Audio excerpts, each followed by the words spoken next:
Assalamu alaikum, brothers and sisters. So we're going to go ahead and end this season, and we're going to start with Halloween. So let's get into it, and please subscribe to my channel so you won't miss a video. What does that have to do with the birth of Christ? You're gonna go here and sing Santa Claus is coming to town. What does that have to do with the birth of Christ? That just makes no sense. No sense. Then on top of that, you guys mix in a small portion of religious belief just to mask it over and cause confusion and make some people believe. You know what? Maybe it does have something to do with Christ. When at all, that is a delusion and in a disguise to what they have been doing already. They're building you up to finish, to complete this ritual at the end of the month. So they start all the way from November with the hypnosis, and you like a walking zombie. They implanted in your mind and working on sending vibrations and signals into your brainwaves and getting you prepared for a participate in this ritual, and everybody gets all hyped up and ramped up to do it when you don't have any idea.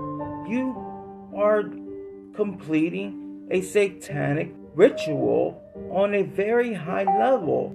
Christians talking about they going to put the Christ back in Christmas. How are you going to put the Christ back into Christmas when Christ was never in Christmas?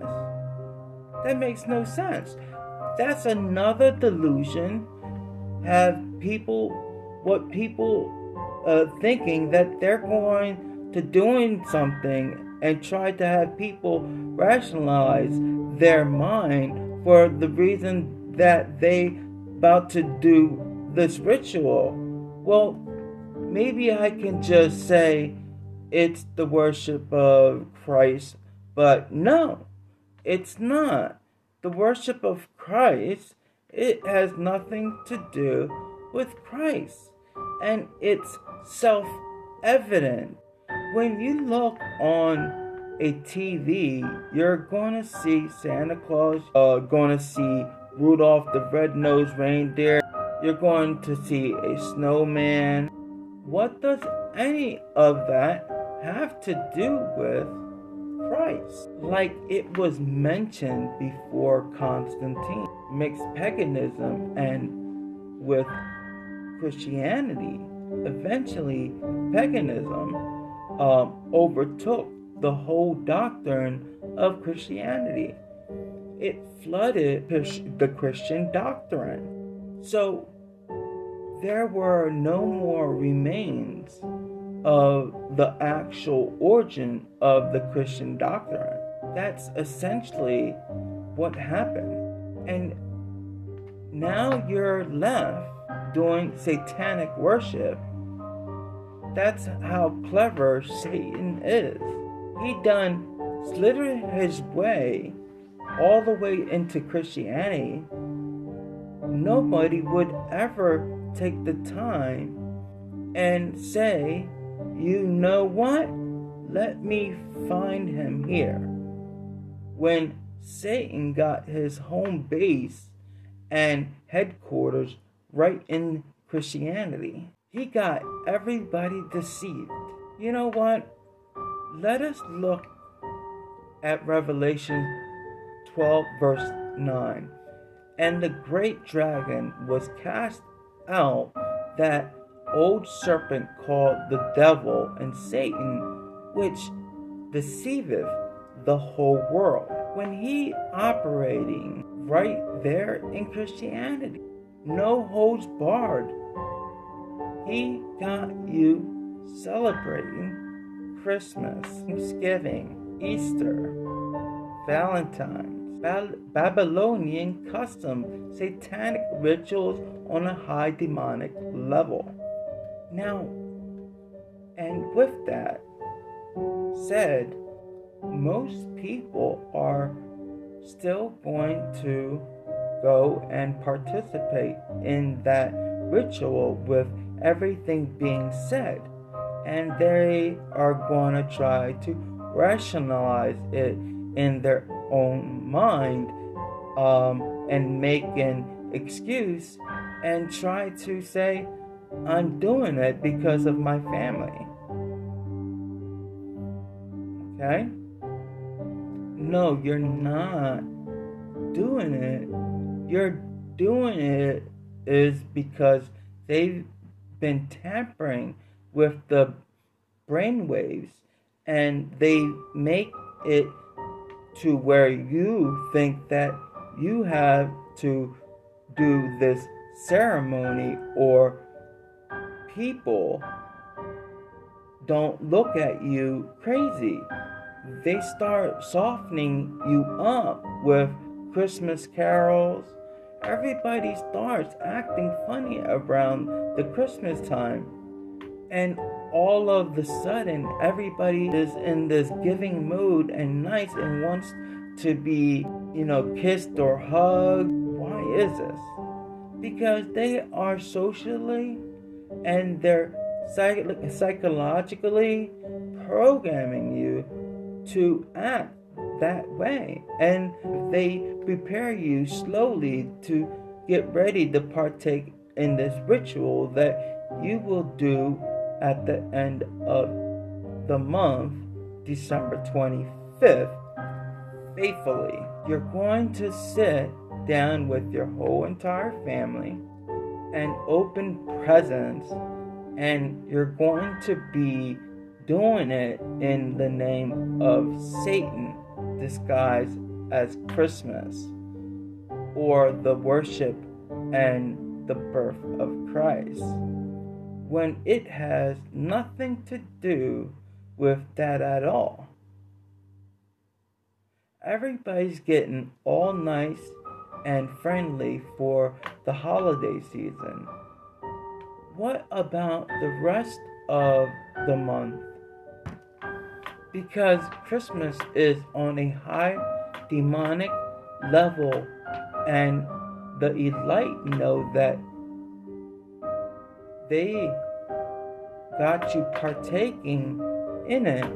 Like I said, most people are still going to do it, and that's fine.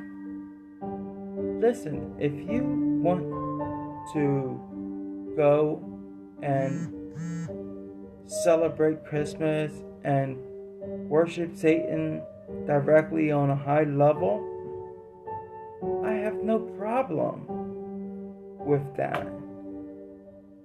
That's your problem, not my problem. But the highest God, He has a problem with it. His name is Allah. Because you can live it up all you want and have as much fun, crack open as many gifts as you want, decorate as many trees, and put as many stars on top of the tree, kiss as many people under a mistletoe you want. You do that for your whole life. That doesn't got nothing to do with me. But once you enter into the grave and your spirit goes back to the Most High, or you have to answer to the angels and ask you, what is your religion? You got to stand and face them yourself. I can tell you right now, you don't want to face them alone, celebrating and worshiping Satan. Let's look at Hebrew 10, verse 31. It is a fearful thing to fall into the hands of the living God, because you don't have to answer for it. You don't have to sit there and answer for it, every action and every deed that you've done. You're going to have to answer for it. I'm not going to have to answer for myself. 2 Corinthians 5, verse 10. For we must all appear before judgment. So with that being said, if you're going to continue worshiping and celebrating Christmas, so be it. But to those that have an ear, let them hear. So with that being said, now you know exactly what the origin of Christmas is, and these rituals that you partake in, and you know exactly how Satan infiltrated Christianity with Christmas.